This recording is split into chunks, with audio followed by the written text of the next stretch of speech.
Hello beautiful minds, তোমাদের সবার জন্য চিলি চিজ টোস্ট আর বেড়ানো নিয়ে দুবাই থেকে আমি দীপান্বিতা।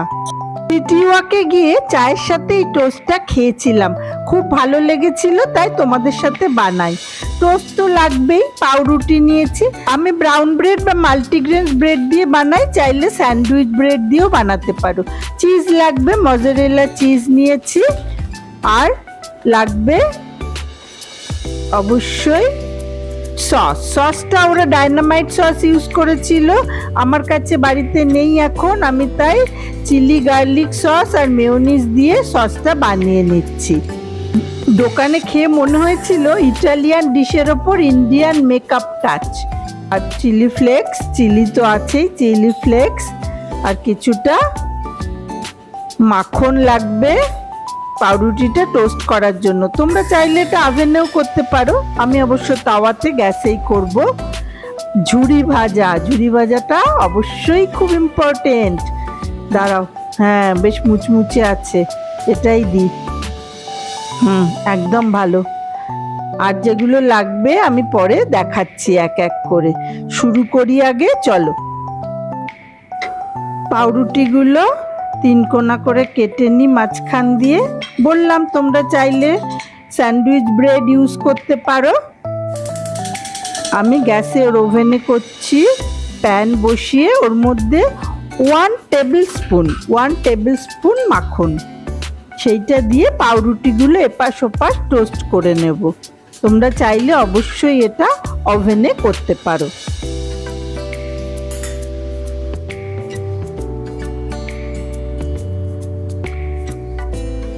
হয়ে গেছে পাউরুটিগুলো টোস্ট করা। এইবার এই ক্যাপসিকাম আর টমেটো আমি অর্ধেকটা নিলাম, 4 পিস মোট পাউরুটির জন্য, মানে আমার 4টে স্যান্ডউইচ হবে, তার জন্য আমি হাফ টমেটো হাফ ক্যাপসিকাম এই নিচ্ছি।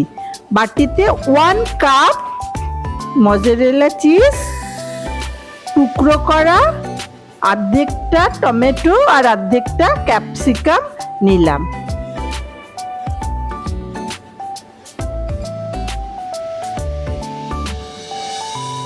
1.5 টিস্পুন, ছোট চামচে 1.5 চামচে চিলি ফ্লেক্স নিলাম। কেউ ঝাল বেশি খেতে চাইলে আরো ঝাল দিও, কম খেতে চাইলে কম দিও।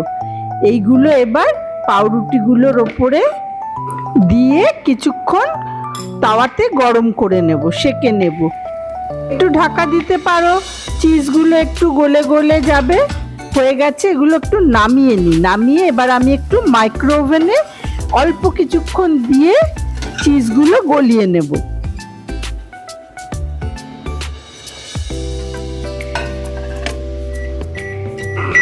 মাইক্রো ওভেনে আমি দিলাম 250 পাওয়ারে 150 মিনিটস। ব্যাস হয়ে গেছে। এর উপরে এবার ওই মেয়োনিজ আর গার্লিক চিলি সসটা দিয়ে বানানো আমার ডায়নামাইট সসের বদলে যেটা বানিয়েছি দিলাম। আর অবশ্যই ঝুরি ভাজাগুলো যে যত পারো দিয়ে দাও। আর আমাদের ইন্ডিয়ান ধনেপাতা কি দারুণ লাগছিল খেতে, বানিয়ে দেখো, খেয়ে একদম নাম দিয়েছি Indo Italian chilli cheese toast. এবার তোমাদের নিয়ে দুবাই ক্যানালে যাই আগে। এখানে এখনো ভিড়ভাড়টা শুরু হয়নি, দোকানপাট রেস্টুরেন্ট খুলে গেলেই শুরু হয়ে যাবে। এই যে স্পাইরাল ব্রিজটা, এটার নামই টলারেন্স ব্রিজ। জলের ধারে ছিমছাম, সবাই এখানে হাঁটতে আসে, সাইক্লিং করে। আমরাও মাঝে মাঝে আসি হাঁটতে, প্রায় 2 কিলোমিটারের মতো হাঁটি। রাস্তার ধারে ধারে বসে স্পিকারে বাজনা বাজে, সুন্দর লাগে। একা চলা, জলের ধারে, ভারী নিরিবিলি, সুন্দর এক পথে, নিজের সাথে হাঁটার জন্য আইডিয়াল এক পথ। এটা বসে মিউজিক সিস্টেম। এটা আর্টিফিশিয়াল একটা ক্যানাল, গালফ অফ আরাবিয়া থেকে খাল কেটে শহরের মধ্যে নিয়ে এসছে। এই ক্যানালের উপর 3টে পেডিস্ট্রিয়ান ব্রিজ, এই যে একটা, আরেকটা দেখালাম টুইস্টেড, আরেকটাও আছে। রাস্তার ধারে ধারে এইরকম ফোন চার্জের ব্যবস্থাও রয়েছে।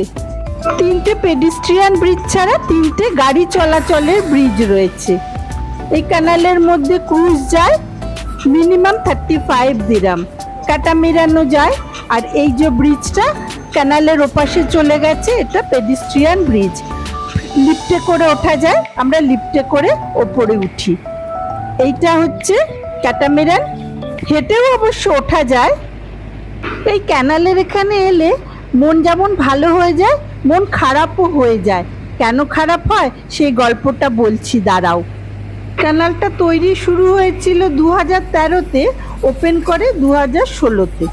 কিন্তু সমুদ্র থেকে খাল কেটে আনতে গিয়ে কুমির আনেনি বটে, বিশাল বড় পার্ক, সাফা পার্ক কেটে ছোট একটুখানি হয়ে গেল। খুব বড়, দারুণ সুন্দর জুমেরা বিচ পার্ক। আমরা পিকনিক করি, হই হই করে সমুদ্র স্নান করি। একদিন গিয়ে দেখি ধ্বংসস্তূপে পরিণত হয়েছে। কি ব্যাপার না, নতুন দুবাই ক্যানাল তৈরি হচ্ছে। যা, এত সুন্দর পার্কগুলো সব খালের জলে বিসর্জন হয়ে গেল। যখনই এখানে আসি সুন্দর পার্কগুলোর বলিদানের কথা মনে পড়ে। মনে পড়ে পার্কগুলোতে গিয়ে সেই আনন্দের কথা। ওই যে দূরে দেখা যাচ্ছে সাফা পার্ক। ছোট হয়ে গেছে বললাম, এখন আর যাওয়াই যায় না। এত ভিড় হয় এইটুকু পার্কে, গাড়ি রাখার জায়গাই হয় না। এখন এখানে প্রচুর কনস্ট্রাকশন হচ্ছে। এর কিছুদিন পরে এত রেস্টুরেন্ট, ক্যাফে সব হয়ে যাবে, আর বোধহয় এত নিরিবিলি থাকবে না। আমার বাড়ি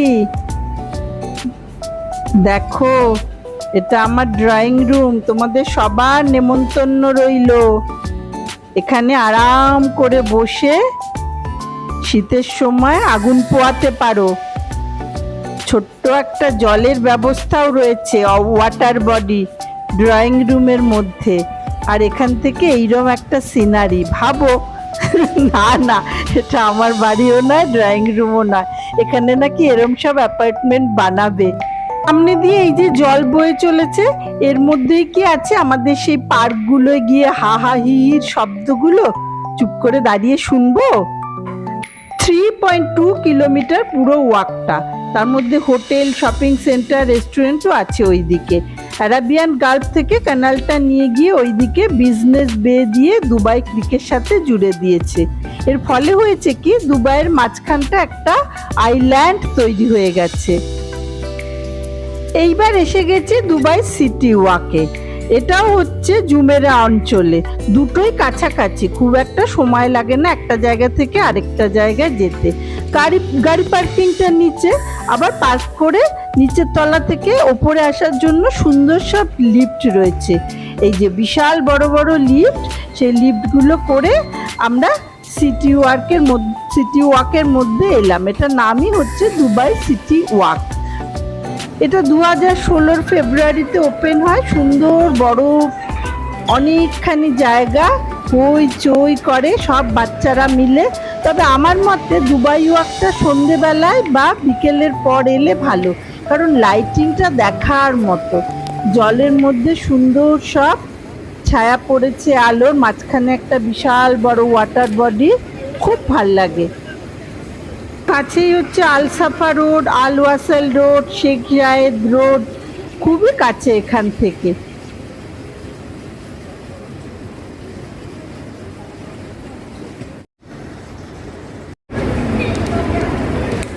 কাছেই রয়েছে গ্রিন প্ল্যানেট, ওখানে সব রেইন ফরেস্ট বানানো আর্টিফিশিয়ালি। এখান থেকে পুরো দেখা যায় লম্বা বুর্জ খালিফাটা, খুব সুন্দর লাগে। সন্ধেবেলার মুহূর্তটা তো আরো সুন্দর লাগে। সিনেমা কমপ্লেক্স রয়েছে রক্সি, চাইলে এখানে সিনেমাও দেখা যায়।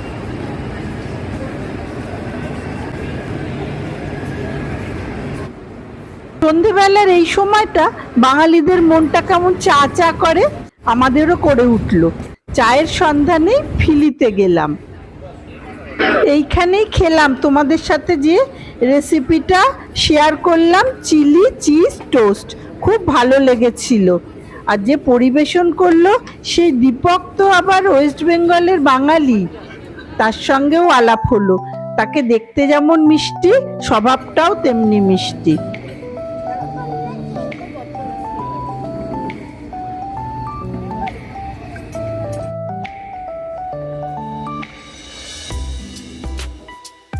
এই যে সেই দীপক।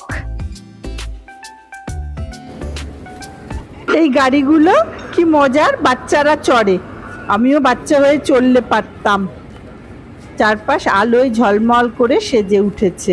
বললাম না সন্ধেবেলা এখানে এলে খুব ভাল লাগে। ক্যানালের নিরিবিলি জায়গা থেকে দুবাই সিটি ওয়াকের হইচইয়ের মধ্যে এসে পড়া, অন্যরকম স্বাদ, কিন্তু দুটোই দু রকমের ভালো। আলোর সঙ্গে সঙ্গে সুন্দর হালকা বাজনাও বাজছে। এখনো হইচইটা সেরকম শুরু হয়নি, তার আগেই চলো তোমাদের নিয়ে ঘুরে দেখে ফেলি। মেট্রো করে আসতে চাইলে বুর্জ খালিফা বা দুবাই মল মেট্রোটাই সবচেয়ে কাছে হবে। এই 2 কিলোমিটারের মতো ডিস্টেন্স হবে, ওটা রেড লাইনের মধ্যে পড়ে। আমি নিচে সব লিংক দিয়ে দেব, কিভাবে এখানে আসা যায়, কোন রাস্তা দিয়ে আসা যায়। এটা ইন্টেরিয়র মল, ভেতরে যে মল রয়েছে এখানে দুবাই সিটি ওয়াকে, তার দোকানপাট, রেস্টুরেন্টও রয়েছে, সুন্দর রকমারি দোকান। খুব ঘোরাঘুরি হলো, এবার বাড়ির পথে। তোমরা এখনো যারা আমার চ্যানেলটা সাবস্ক্রাইব করোনি তারা সাবস্ক্রাইব করো, আর ভালো লাগলে অন্যদের সাথে শেয়ার করো প্লিজ। আমার দুবাইয়ের উইকেন্ডে বেড়ানোর অনেকগুলো ভিডিও রয়েছে, সব লিংক দিয়ে দিলাম, যদি দেখতে চাও দেখতে পারো, ভালো লাগবে। ভালো থেকো সবাই, আজকের মতো টাটা।